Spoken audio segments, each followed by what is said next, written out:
The hardest hit by this pandemic are those living in overcrowded housing with high levels of poverty. Areas with a large proportion of black and other ethnic minority households have also suffered. Parts of East London have had the highest COVID rates in the whole of the UK. Our social affairs correspondent Michael Buchanan has been to a mosque in Newham in East London, which has been forced to stop everything except its funeral services and food bank. We've had so many bodies coming in. The ubiquity of death should not diminish the dignity of the dead. Just now we've just watched somebody who it seems like she's passed away in the ambulance, so she didn't even make it to the hospital.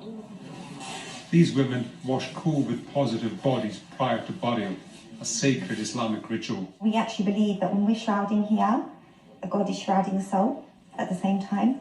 The volunteers, a teaching assistant and a full-time mother, but their job is becoming increasingly difficult.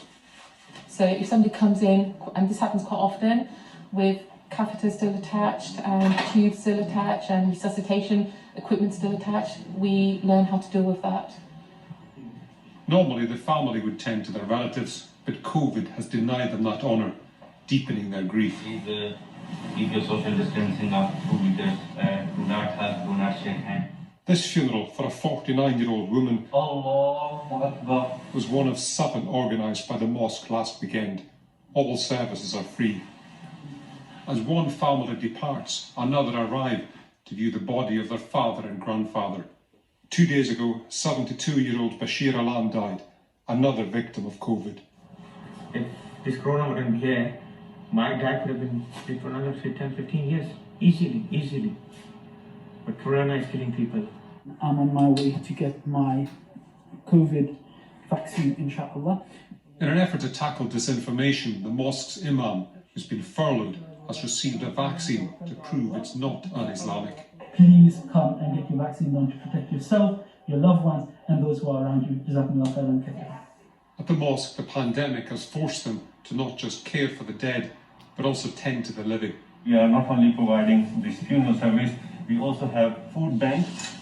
Just feet from the small mortuary, they store food to feed hundreds each week, a service demanded by the pandemic.